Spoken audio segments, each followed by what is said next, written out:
नमस्कार, प्रवास साक्षी news network और आप सभी का स्वागत है। विदेश मंत्री डॉक्टर एस जयशंकर ने आज जैविक हथियारों पर दुनिया की सुस्ती और असमानता पर करारा प्रहार करते हुए साफ कहा कि यदि जैव सुरक्षा असमान है तो वैश्विक सुरक्षा भी असमान होगी। हम आपको बता दें कि बायोलॉजिकल वेपन्स कन्वेंशन यानी BWC के 50 वर्ष पूरे होने पर आयोजित अंतर्राष्ट्रीय सम्मेलन को संबोधित करते हुए उन्होंने चेतावनी दी कि दुनिया के पास समय कम है, खतरे तेजी से बढ़ रहे हैं और अगर अब भी वैश्विक समुदाय नहीं जागा तो अगली जैविक आपदा किसी सीमा का सम्मान नहीं करेगी। विदेश मंत्री जयशंकर ने अपने भाषण में स्पष्ट कहा कि तेजी से आगे बढ़ती जैव प्रौद्योगिकी, जीनोम एडिटिंग, सिंथेटिक बायोलॉजी और AI आधारित डिजाइनिंग जैसे टूल अब इतने सुलभ हो चुके हैं कि उनका दुरुपयोग पहले से कहीं ज्यादा आसान है। उन्होंने कहा, विज्ञान रफ्तार से दौड़ रहा है लेकिन वैश्विक नियम घिसटते कदमों से पीछे चल रहे हैं। कोविड-19 महामारी को उदाहरण बताते हुए उन्होंने कहा कि प्राकृतिक हो, आकस्मिक या जानबूझकर, जैविक खतरा किसी चेतावनी के इंतजार में नहीं बैठता। जयशंकर ने दो टूक कहा, यह सीमाएं नहीं मानता, यह प्रणालियों को ध्वस्त कर देता है। मजबूत सार्वजनिक स्वास्थ्य ही असली सुरक्षा है। हम आपको बता दें कि भारत ने इस मंच से ग्लोबल साउथ की आवाज भी बुलंद की। जयशंकर ने कहा कि एशिया, अफ्रीका और लैटिन अमेरिका के अनेक देशों के सामने कमजोर स्वास्थ्य तंत्र, सीमित लैब क्षमताएं, धीमी प्रतिक्रिया प्रणाली और दवाओं तक असमान पहुंच जैसी गंभीर चुनौतियां हैं। ये सिर्फ विकास संबंधी कमियां नहीं बल्कि वैश्विक जोखिम हैं। उन्होंने साफ कहा, ग्लोबल साउथ न केवल सबसे अधिक असुरक्षित है बल्कि सबसे अधिक योगदान देने की क्षमता भी उसी में है। आने वाले 50 वर्षों को आकार देने का हक भी उसी का होना चाहिए। जयशंकर ने भारत की क्षमताओं को तथ्यों के साथ सामने रखते हुए कहा, दुनिया के 60% वैक्सीन भारत बनाता है, 20% जेनरिक दवाएं भारत से जाती हैं, अफ्रीका में 60% दवाएं भारत से जाती हैं।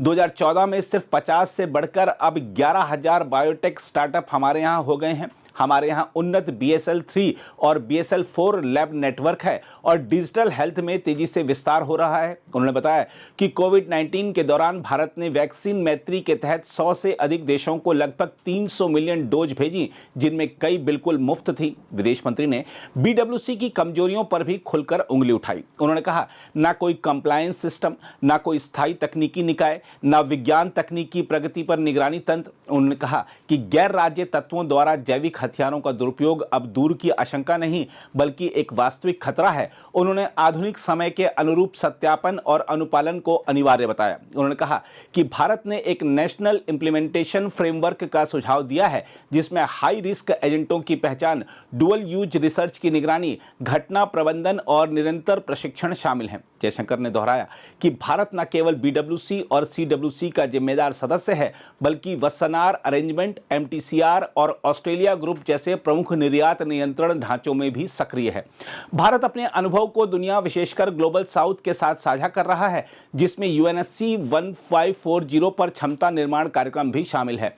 अंत में उन्होंने दुनिया को याद दिलाया कि मानवता ने 50 साल पहले एक फैसला किया था कि बीमारी को हथियार नहीं बनने देंगे।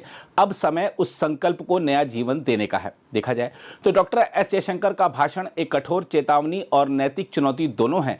BWC की 50वीं वर्षगांठ आत्मसंतोष का अवसर नहीं बल्कि इस कड़वे सच को स्वीकार करने का क्षण है कि आज जैविक खतरे कहीं अधिक तेज, सस्ते और अनियंत्रित हो चुके हैं। दुनिया की मौजूदा शक्ति संरचना, खासकर विकसित देशों की भूमिका अब संदेह के घेरे में है।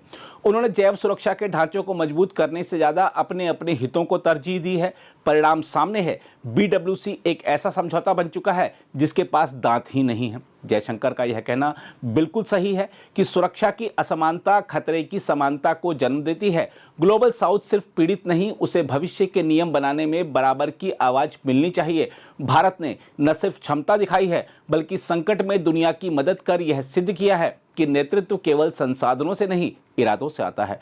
अब सवाल दुनिया के सामने है, क्या हम जैविक सुरक्षा को नई परमाणु बहस बनने देंगे जहां नियम पुरातन और खतरे आधुनिक हों, या अगले 50 साल एक सुरक्षित, वैज्ञानिक और न्यायपूर्ण ढांचे के साथ शुरू करेंगे?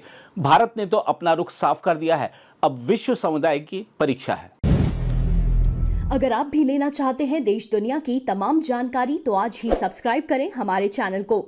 साथ ही नीचे दिए बेल आइकन को जरूर दबाएं ताकि हर अपडेट आप तक पहुंच सके।